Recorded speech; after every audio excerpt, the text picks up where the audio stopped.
saying? I know it's a little early. Um, but yeah, I wanted to come on here and talk to you about compassion, right? It was just something that like was on my mind, and I was thinking about it, and I've been having conversations with other people about it. So I wanted to like just touch upon it because nah, we not how you said we had that jail time. Yeah, yeah. So yeah, I wanted to talk about compassion, right? And I said the title says compassion for men, but I specifically mean black men, right? I'm specifically talking about black men in particular.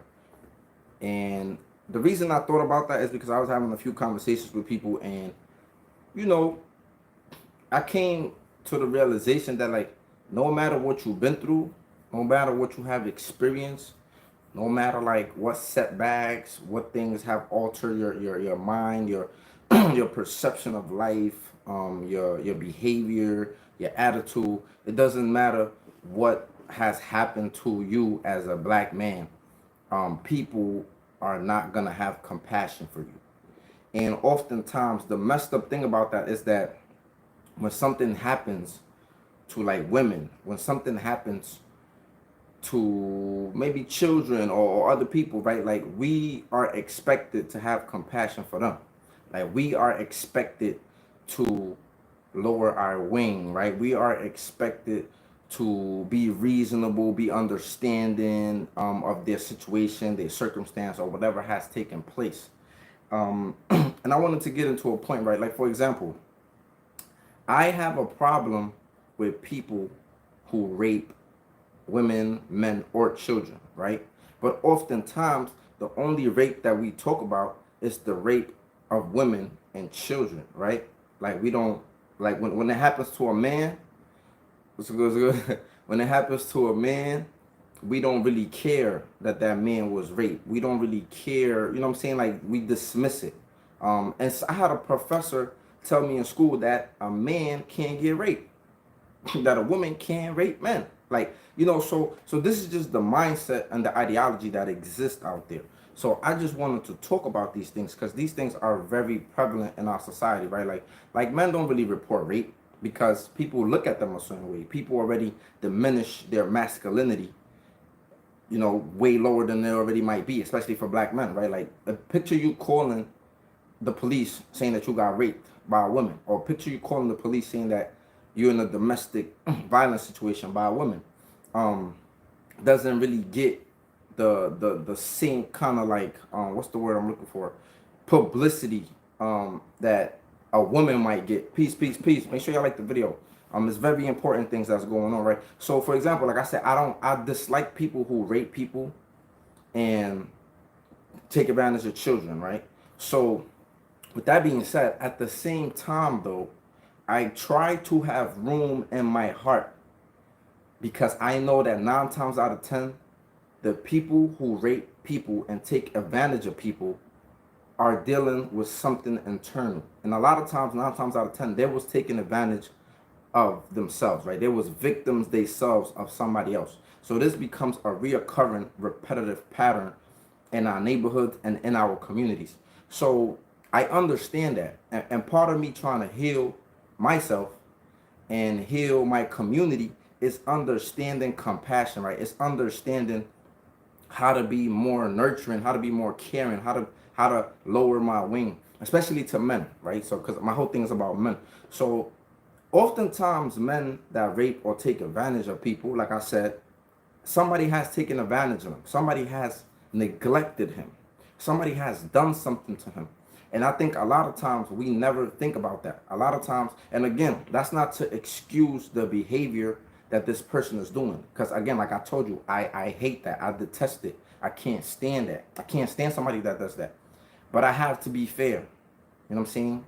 I have to be fair, and I have to realize I always ask why questions.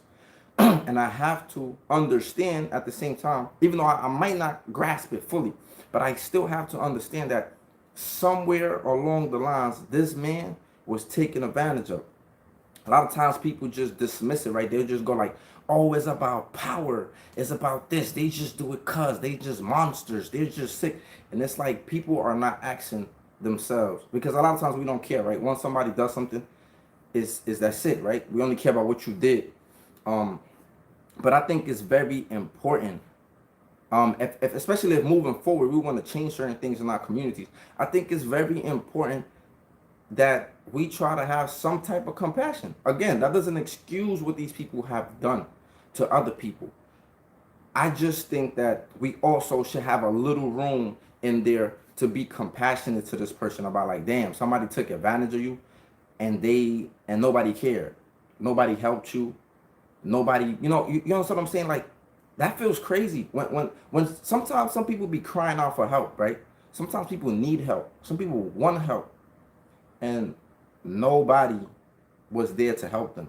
Nobody, you know what I'm saying? Like, it's almost like, oh, this is regular stuff, man. This happens every day. You gotta suck it up. You gotta keep going. Like, it's like, that's like the advice that men get oftentimes, right? Like, when you hurt, when you emotionally hurt, when you physically hurt, when you're going through something, when you need help, it's always like, yo, you just gotta suck it up. You just gotta suck it up. You just gotta keep going. And then it's like, and a lot of times it's crazy because people will sit here and say, like, oh, white men are not talking. White men are not expressing themselves. White men are not, coming forth. White men, like, it's always like white men are not doing this, but people don't pay attention to how they hinder men from coming forth and talking about their situations. People are not paying attention to, like, what are the things that they're doing that is preventing men from being open to talking about their issues, that is preventing men from being vulnerable and talking about these situations. Make sure y'all like the video. Yeah, like, we don't talk about that. We don't talk about how society creates this incubator for men not being safe to come out and talk about it, right? And we just think about safety like as in some physical and strength and all these things. But no, sometimes men do not feel safe or to be vulnerable with you. Sometimes men do not feel like, damn, like I could really come out without somebody calling him gay, right? Like, or somebody trying to diminish his pain, or somebody trying to, like, just brush past whatever he has been through. And I think it's messed up. And I think a lot of times the bros, yeah, you know what I'm saying? Like, that's real stuff. Like, even to cry, right? Like, and we know crying. Think about this. And that's a good point you just brought up, bro. Like, crying, for example. Crying. Think about if you had to pee, right? If you had to pee, that is something in your body that needs to get out. It needs to come out of your body. Like, it just has to, right? So imagine when you hold your urine in. When you hold your urine in, that affects you. You know what I'm saying? Let me put this down a little bit. When you hold your urine in, that affects you a certain way, right? Like, it feels uncomfortable. It's pressure on your bladder. It's the same thing, like, if you have to defecate, if you have to poop, right? It's pressure. It's putting pressure on your insides to come out. And if you don't poop and if you don't urinate, you're gonna have problems. Like, you know what I'm saying? You could probably die. You know what I'm saying? If some of those things happen. So it's the same thing with crying. When you need to cry and you feel like you can't cry, that does something to you. That does something harmful to you, I believe. You know what I'm saying? Like, it does something, and it affects something. The same way those other things that need to get out your body and they can't get out, it's gonna affect something in your body. So yeah, definitely. And I think a lot of times men seek comfort in other men, and it doesn't have to be sexually. Like, a lot of times women talk about why the bros always hanging with the bros, or why you curving, your shorty, or why you doing certain things. And, like, it doesn't even ring a bell. It doesn't even come to the curiosity that maybe he can't talk to me, or maybe he can't be who he want to be around me, or maybe he can't. You know what I'm saying? Like, sometimes it's just you might not be a safe space for him. You know what I'm saying? Like, sometimes some people, all they have with the opposite sex is sex. That's it. They have sex, and they have, you know what I'm saying? Like, they not gay, right? They don't like the opposite sex. So what they do is, yeah, they with you, because they want to, they want to indulge in certain things with you. But, like, sometimes that's all there might be in a relationship, sex. You know what I'm saying? And after that, it's like what I have. Can I talk to you? Can I confide in you? Can I trust you? Can I count on you? Can I, like, it's a whole bunch of other things, right? That people don't even like fandom or think about. But that's just something I don't want to go in a whole spiel here. But I just wanted to bring that out. And it's not just women that don't have compassion for men. It's also other men, right? It's hard to find it's hard to find a man. I mean, it's easier to find a man that's compassionate, but I just think like it's hard to find a friend that really understands or is gonna be there. You know what I'm saying? Because even guys do that too. To guys, like they be like, "Yo, suck that shit up, man. That's regular shit. We gotta keep it going." You know. So it's even hard for men to be compassionate towards other men. Like you see how easy it is for like arguments amongst men to end up deadly, right? Because we don't have compassion. We can't even like look at the bigger picture. We can't even listen to each other. You know, so it's very hard for men to find compassion. You know, it's way harder to find it from the opposite sex. And then it's hard to find it amongst your men too. Like make sure y'all like the video if y'all like the content so it could just circulate. Because it's very prevalent. Men, walaikum salam, men do not have spaces. We do not have spaces to kind of like talk and be vulnerable, to talk about our stuff, to be real to each other. You know, we don't have that space. And the people that are claiming, the people and no, and I'm not shooting at at somebody who is not a heterosexual, but heterosexual men need to have their space. Like you know what I'm saying? I just don't feel like uh uh uh a person that is not heterosexual, I don't think that you can conduct or conduce or run a space for me. We don't practice the same thing. So I don't think that that's conducive. Just like I don't think our women should be conducting a space for men to heal and for men to like, you know, kind of like have a safe space. I think we have to do it for ourselves. I think like if you identify as a hood dude, hood dudes got to do it for hood dudes. If you identify as a and sometimes you can mix it up. I'm not saying that you can't mix it up, but sometimes what happens is if you represent a certain demographic of men, you can relate to other demographics of men. So sometimes that happen, right? Sometimes when you're younger, you can't relate to the older. Sometimes when you know what I'm saying, you know how the thing go. Sometimes when you living in the streets, you can't relate to a corporate dude that has a 9 to 5. Sometimes we can't relate in certain things. Sometimes that's good. It's good to create that cohesiveness because we can all kind of like take from each other and maybe grow and you know take different perspectives, right? But sometimes you might need to have your own little crew, right? Sometimes you might need to have your own little group with the gangbangers or whoever, right? So sometimes it's good to mix it up. I think a lot of times it's good to mix it up. But I'm just saying that like we need to be able to have a space for us. We need to be able to be compassionate amongst ourselves before other people can be compassionate to us.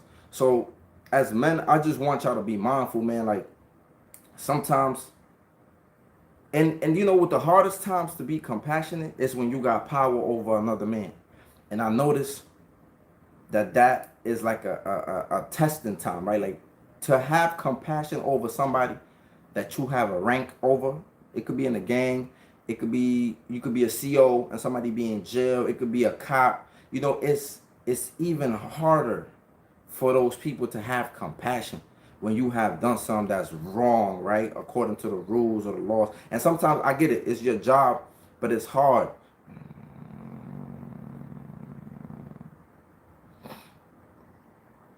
Yeah, like it's crazy. A lot of people end up in prison or doing crazy things or doing stupid things because nobody paid attention to them. A lot of people are hurting. And I think that like again, like men, we always have to cater to somebody else. We always have to be strong for somebody else. But nobody cares about really what the man, what the load, what the workload of the man is, right? Nobody cares about that. So I think that we have to start thinking. We have to start putting ourselves, right? Like I get it, cool. You got a family and you got certain people that you have to take care of. But you have to take care of yourself, man. Men are killing themselves out here for other people. You know what I'm saying? Men are literally sitting here killing themselves for other people. You know what I'm saying? Because we want to live up to that standard of providing no matter what. So what's going on? Yeah, definitely. Um, so we have to stop killing ourselves.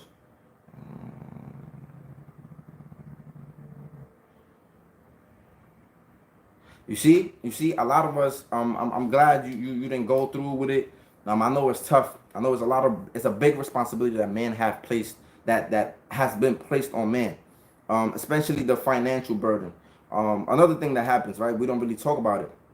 A lot of women go around, and again, this is not a man against woman thing. I'm just being real. We just got to be real with each other. A lot of women go around and they throw around the financial stuff. They throw around, oh, you broke ninja, and this and that, right? And sometimes that man might really be struggling to try to provide for you. You know what I'm saying? That man might really be struggling to try to provide for the kids. That man might really be working hard, right? And it's like you just constantly see this, right? You constantly see like the you broke, and you might have a job, but to her, you might not be making what she wants you to make. You might not be able to provide her with the lifestyle that she wants. Like we don't need these type of people around us because they're not thinking about us. A lot of times, and I'm gonna be honest, a lot of times women are very selfish. Not saying that men are not selfish, but this is about the man, right? The man having compassion. Like nobody has compassion for us. A lot of times, sisters, it's just about what about me? It don't matter. It don't matter what you going through. It don't matter. It don't matter what you have to do. It don't matter. You right, brother. You know, you gotta stay connected to the Most High. It don't matter what you're going through. It don't matter what you're experiencing. It's about for a lot of sisters. It's about me. I don't care what you got going on. It's about me. What are you gonna do for me? How you gonna help me? You know what I'm saying? So we have to move away from the space because I think this is what's killing men a lot, right? Because a lot of times people don't talk about it, right? Men are leading in suicide and suicide rate, right? Men are leading in homelessness, right? Joblessness, right? Unemployment. Men are the black woman is the only woman that makes more money than her man, right? And I'm not saying that's her fault, of course not, right? But what usually tends to happen with that, it leads to further emasculation of the black man. It leads to our sisters looking at us like we not worth it because they make more money than us, right? A lot of times that's what happens because the man is supposed to be the provider, the breadwinner. So I think that we get pressured a lot. A lot of times we be in our head a lot. It bothers us, right? How we're being talked to, how we're being talked down to because we don't make a certain amount of money. Or it bothers us when certain things are being said about us and there's no care behind it. There's no asking us how we really feel. And then even when we get asked how we really feel and we start to talk about it, somebody always bringing up, well, this is how I feel too. It's like we never really get heard. So I'm here making this video because I understand you brothers that are going through these things. I understand how that feels to try to talk to people, and you know what I'm saying, like I understand how that feels. I understand when you try to talk to somebody and they don't listen to you. I understand when like every time you bring up your suffering and your trauma and your pain, somebody's always trying to start talking about their issues and their pain and their trauma. I definitely understand. And I'm just here to tell you, and I'm gonna leave it off with this, right? I'm just here to tell you, man, like we have to look out for each other. You know what I'm saying? We have to, more importantly, you gotta look out for yourself. Do not overburden yourself. Do not kill yourself for anybody. Do not, man or woman. You know what I'm saying? Do not kill yourself. You have to be your best self in order to take care of yourself first and then take care of your family. You know what I'm saying? That's just how that goes. You have to stop. We have to stop killing ourselves with grief, with hurt, with all these things, right? Find your safe space. At the end of the day, if your safe space is not at home, then you need I don't know what you need to do, but you need to find your safe space. We need to find our safe haven. You know what I'm saying? Wherever that is, wherever we're going to be heard and we're going to be listened to and we're going to be taken care of, like emotionally, and you know, sometimes you might need to seek therapy too. Don't be too afraid to seek that. Also read books that might help you understand yourself more and what you're going through. But I just wanted to tell you, man, as a man, I feel you. I understand what we're going through, and let's just be more compassionate towards one another, and let's just be more caring, and let's just try to listen to each other more, man. Don't be so quick to pick up arms against your brother. Don't be so quick to do something. You know what I'm saying? Like that's all part of like the plan, the game plan. Like understand that that man that you beefing with, or you might want to take his life, he might be going through the same thing you going through. He might be stressed out. Somebody might be stressing him at home. Somebody might be putting pressure on him, and y'all both under pressure. And you know when pressure busts pipes. You know what I'm saying? So you know what I'm saying? So anyway, we're not talking about that, William. Go ahead with that. But thank you for everybody that been tuning in. I appreciate y'all. And you know what I'm saying? Just be compassionate to yourself, man. Be nice and merciful to yourself and to your brothers, man. Do not kill yourself over none of these people, over nobody. So peace. Y'all have a good one. Enjoy y'all weekend and y'all be safe.